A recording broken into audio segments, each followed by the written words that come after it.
Bismillahirrahmanirrahim. Assalamualaikum warahmatullahi wabarakatuh. Waalaikumsalam. Ya, pertama-tama saya ucapkan terima kasih banyak kepada kakak-kakak yang sudah hadir di pelatihan public speaking ini. Sebelum kita mulai kepada acara inti pelatihan, saya pengen kakak-kakak untuk duduknya rapi gitu ya, dan punya teman nanti kita main game sekalian ya. Nah, jadi biasa ya, tangan kakak-kakak mohon untuk yang kanan gini. Ini kan. Yang kanan gini, yang kiri gini. Gini. Ya. Oke, nanti itu bisa pakai siapa? Aturan Oh, itu jadi enggak ini. Ya udah enggak apa-apa. Wow, ya udah. Kasih aja kasih. Enak itu nangkap doang. Apa? Nah, nanti ini Kalau game kecil lagi. Wah, kecil. Ya udah lah ya. Udah yang belakang. Udah. Kegedean nih. Nah, ini gamesnya nanti kalau misalkan ada kata kucing ya, nanti yang kanan berarti ngehindar, yang kiri nangkep yang jari temannya. Oke? Ya, pokoknya kalau ada kata kucing, Yang kanan hindar. Oke. Balik dong. pokoknya kalau ada kata kucing, ya kucing itu Pak harus nangkap ya, dan menghindar kalian. Mungkin kok alas aja. Oke. Ceritanya ya, cerita. Oke, ceritanya Udin ya. Udin sama siapa ya? Udin sama Tony lah ya. Udin sama Tony pergi ke kebun binatang di Bandung. Pas di perjalanan Tony sama siapa tadi teh? Tony sama Udin ketemu dengan kuda. Nah, tapi di samping kuda itu ada kucing.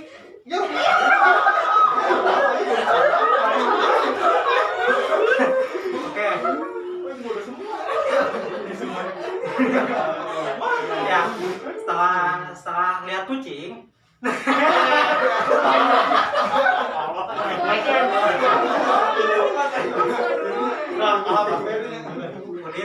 Udin sama Tony terus jalan lagi. Mereka di kebun binatang melihat hewan-hewan lain, ada orang hutan, ada kuda nil, ada kura-kura. Kucing lagi lihat kura-kura. Travelnya. Oke. Irame. Nah, Aduh. ya lagi. Ya. Nah, karena selama perjalanan Apa masih terus sih? enggak masih terus. Masih terus. Enggak. Nah, setelah itu dari kebun binatang, Tony sama Udin asik tuh lihat-lihat hewan lain gitu. Banyak ya. Ada jerapah, ada elang, ya banyak lah pokoknya. Akhirnya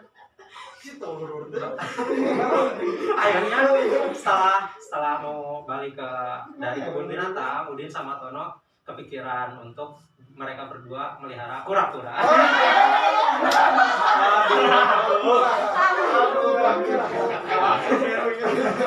Tapi beli pakan kucing. Kucing di jalan.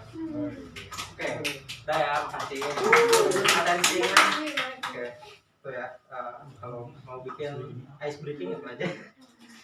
Oke, kita masuk ke materi public speaking. Tentu teman-teman mungkin sudah paham ya, public speaking sesuai namanya itu speak itu ngomong ya, berbicara, dan public itu umum, berarti ya berbicara di depan umum. Tapi tidak banyak orang yang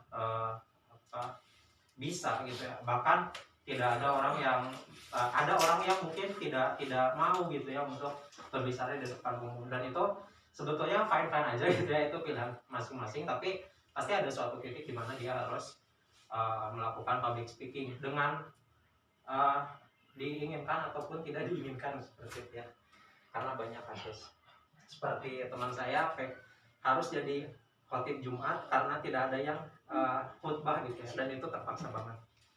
Nah percaya diri public speaking gitu ya, pertama-tama tentu harus punya percaya diri dulu.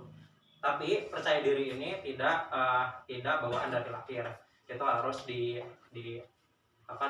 gitu ya, itu harus ditanamkan. Bahkan mungkin ini terkait juga belief atau kepercayaan gitu ya, atau keyakinan bahwa dirinya itu harus bisa ngomong di depan umum gitu ya. Nah, jadi kalau mau public speaking ya harus pede dulu gitu ya. Pedenya banyak cara gitu ya, dan mungkin tiap orang beda. Ada yang harus latihan dulu gitu ya. Bahkan saya ketemu teman, dia itu kalau mau tampil silat nggak latihan gerakan gitu ya, tapi cuma ngebayangin aja dia itu lagi di arena pencak silatnya itu dan melakukan trik-trik pencak silatnya gitu. Jadi pasti beda-beda gitu ya untuk seseorang bisa menimbulkan rasa percaya dirinya itu untuk bisa ini sedikit tips gitu ya untuk meningkatkan kepercayaan diri. Pertama, tentu persiapan dan latihan. Sepeda apapun gitu ya, kalau misalkan materinya tidak disiapkan, terus kurang juga latihan gitu ya, itu akan mungkin istilahnya kayak bunuh diri gitu ya, bunuh diri kepada diri sendiri.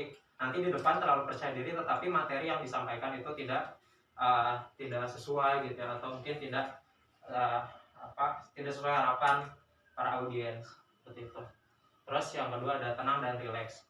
Ada yang kadang kita melihat orang ada yang ngomong itu tergesa-gesa banget gitu ya. Bahkan kita yang nontonnya aja sampai ikut ngos-ngosan gitu. Pernah tuh saya ada ngelihat presentasi itu orangnya nggak tenang, nggak rileks, jadi kitanya pun yang nonton kayak aduh ini kok kayak diburu-buru apa gitu ya. Kadang kita ngelihat orang yang asma ya, kayak ngelihat orang yang asma tuh, aduh kok kita malah ikut engap gitu ya, kayak ikutan asma. Nah itu perlu tenang dan rileks untuk meningkatkan kepercayaan diri.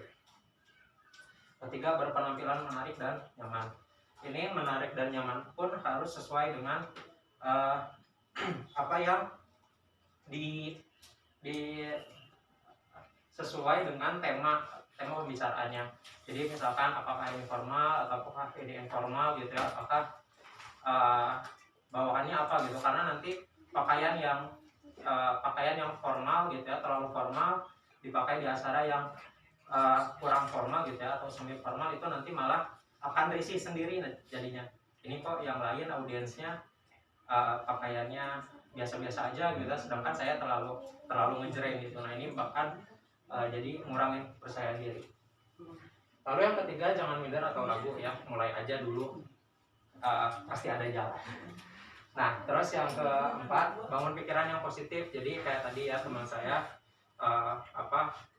memvisualisasikan gitu ya, memvisualisasikan nanti di depan itu akan seperti apa, akan apa yang disampaikan gitu ya, mau dibawa kemana para audiens ini.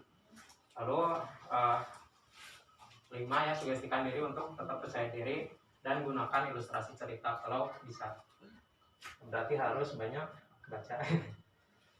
Selanjutnya, teknik vokal, gestur, dan bahasa tubuh. Pertama, vokal, intonasi sesuai suasana. Apakah si pembicaraannya itu akan dibawa sedih atau akan dibawa untuk tenang gitu ya, atau akan dibawa untuk bersemangat. Nah itu sesuai gimana nanti si pembicara itu membawakan acaranya. Jadi harus sesuai. Misalkan kalau pengen ngasih suasana sedih tapi contoh kalimatnya itu, ayo kita harus sedih gitu ya, tapi kan nggak mungkin gitu ya. Jadi harus sesuai gitu ya. Para hadirin yang dirahmati oleh Allah gitu ya, ingatlah dosa-dosa. Nah itu kan baru tuh bisa masuk, itu intonasi yang sesuai. Jadi harus mau dibawa kemana audiens ini. Terus penekanan stressing pada kalimat yang menjadi poin penting. Kadang ada poin-poin kan ya, materi yang harus ditekanin ini jadi poin penting banget untuk para audiens tahu gitu ya, jadi harus ditekankan. Tapi ada juga yang tidak usah, ya udah nggak usah. Tempo cepat atau lambat disesuaikan dengan apa yang dibahas. Ya itulah, karena tadi tempo itu ngaruh banget. Kejelasan kata dan pelafalan. Kadang ada yang ngomong bahasa Inggris gitu ya, dan misalkan guru gitu ya, terus mau sok-sokan bahasa Inggris tapi ternyata pelafalannya itu salah. Kita yang tahu cara pelafalannya itu jadi pengen ketawa gitu ya, dan itu sangat mengurangi kredibilitas gitu ya, kredibilitas orang yang sedang ngomong. Jadi pelafalan harus benar. Bahasa Sunda gitu ya kan, kadang dari daerah lain misalkan ngomong itu kan kadang nggak bisa jadi gitu kan, itu lucu juga kelihatannya. Nah, tidak meniru suara orang lain karena akan terasa aneh oleh audiens. Misalkan, Kak, ini kalau jangan selalu gitu ya. Tapi kalau misalkan untuk contoh boleh, misalkan untuk sindiran gitu ya, untuk satir gitu ya kepada seseorang, dan ngikutin gaya orang yang disatirin itu boleh sebetulnya. Selanjutnya ada gestur, tidak melakukan gerakan yang memecah fokus audiens. Kadang ada yang aneh-aneh lah pokoknya gesturnya, ada yang gini merenya, terus ada yang ngupil kemana-mana lah ya pokoknya itu. Nah itu gestur harus diatur. Gerakan kepala, tangan, kaki seperlunya sesuai acara yang diselenggarakan. Bahasa tubuh ini non verbal. Kalau tadi gestur ya lebih ke gerak. Kalau bahasa tubuh ini kita kayak ngedip itu punya artinya, kita noleh muka itu ada artinya, kita gini ya kan ada artinya gitu, gini terus gini, nah itu ada artinya, itu bahasa tubuh. Jadi public speaker itu harus juga tahu apakah bahasa tubuh yang digunakan itu sesuai dengan wilayahnya atau tidak, karena kadang ada yang bahasa tubuhnya itu sama tetapi di wilayah lain tuh beda artinya. Ya. Nah, untuk menutup acara, ucapkan terima kasih kepada pemateri gitu ya, kalau misalkan kita posisinya sedang menjadi MC, dan juga kepada audiens. Misalkan terima kasih kepada hadirin yang sudah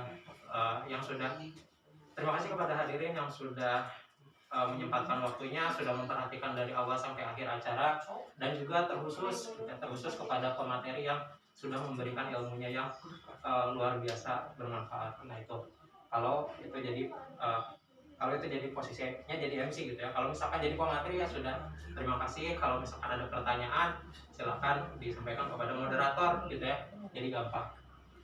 Permohonan maaf gitu ya kalau ada ketidaknyamanan, dan ucapan perpisahannya juga disesuaikan, apakah formal, apakah tentang keagamaan atau kenegaraan, karena itu akan beda-beda ya. Misalkan kalau keagamaan kan harus ada wabillahi taufiq wal hidayah gitu ya, terus apalagi salam gitu ya, assalamualaikum. Kalau formal atau kenegaraan kadang hal-hal tersebut tuh tidak terlalu penting gitu ya. Jadi cukup sekian, mungkin ya beres cukup sekian. Terima kasih kan udah cukup seperti itu. Jadi harus disesuaikan juga dengan acaranya. Oke, itu saja yang bisa saya sampaikan. Coba silakan. Biasanya Kang Paikar Mau coba? Silakan.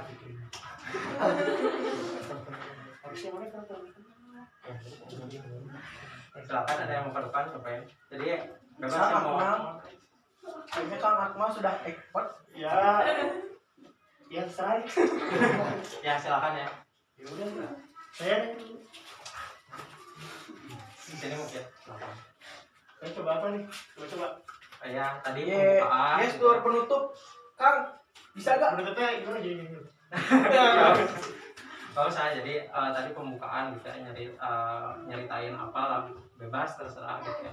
Dan pokoknya pembukaan pokoknya penutup. Dan kasih tahu ini Pak Ikar ini posisinya sebagai MC atau pemateri. Oke, assalamualaikum warahmatullahi wabarakatuh. Sesuai komando tadi kita, ya, saya di sini mau memposisikan diri saya, mempraktekkan apa yang tadi telah disampaikan ya.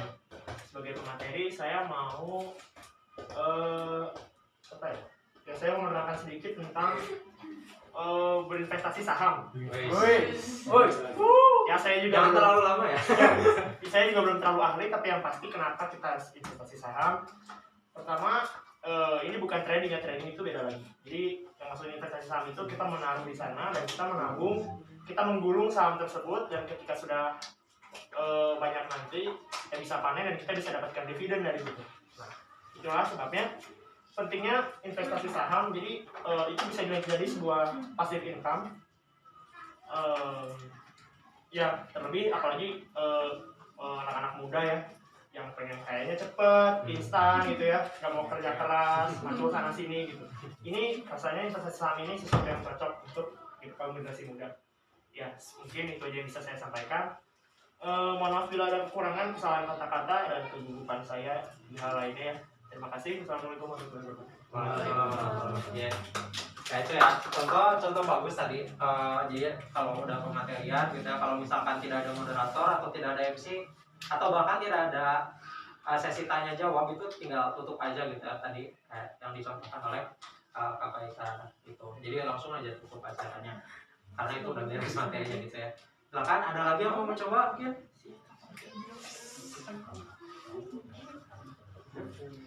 Silakan. Ya ini tadi ya, percaya diri dulu, berarti harus raise dulu gitu ya.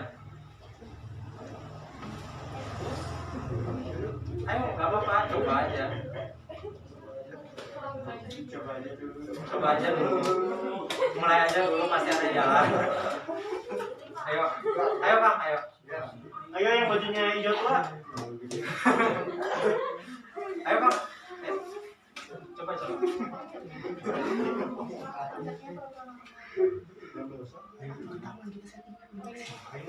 Saya aja Kang. Oke, silakan. Hei.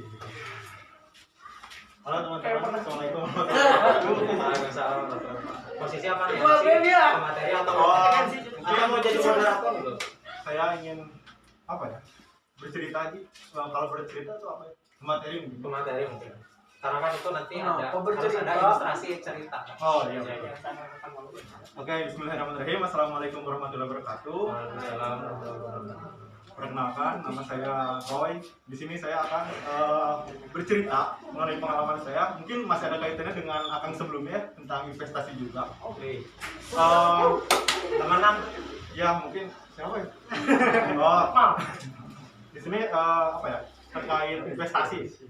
Saya mulai mengenal investasi itu semenjak ada aplikasi TikTok. Wow. Alhamdulillah gitu ya, kalau TikTok untuk saya itu sangat bermanfaat. Nah, ketika saya bermain TikTok, ya maksud saya menonton TikTok. Di sana saya menemukan beberapa konten terkait investasi, mulai dari beberapa aplikasi yang menyediakan investasi, lalu bagaimana cara investasi dan bagaimana caranya mendapatkan keuntungan. Nah, karena saya sadar pada saat itu saya belum expert terkait investasi, maka saya di situ memilih reksadana, di mana reksadana ini merupakan salah satu jalan menuju investasi itu, tetapi melalui salah satu manajer investasi. Jadi kita sendiri itu tidak langsung masuk ke sahamnya, melainkan melalui manajer investasi tersebut. Nah, dari reksadana tersebut dibagi menjadi dua. Yang pertama ada tiga. Yang pertama reksadana pasar uang, reksadana pendapatan tetap, dan reksadana saham. Nah, karena di sini saya tidak mengambil resiko yang tinggi, jadi di sini saya mengambil reksadana pasar uang yang dimana untuk grafiknya pun naik terus. Mungkin cukup saja yang dapat saya sampaikan. Terima kasih. Wassalamualaikum warahmatullahi wabarakatuh. Kayak udah fluence gitu ya, udah lancar, udah memahami betul gitu ya apa yang harus dibicarakan. Itu keren banget untuk seorang pemateri yang bisa seperti itu. Aplaus lagi dong. Oke, mungkin itu saja yang bisa saya sampaikan ya. Mohon maaf mohon maaf atas segala kesalahan yang saya lakukan selama pematerian. Terima kasih perhatiannya setiap audiens dan juga panitia yang sudah menyiapkan tempat untuk pelatihan ini. Saya mohon pamit, undur diri. Wassalamualaikum warahmatullahi wabarakatuh.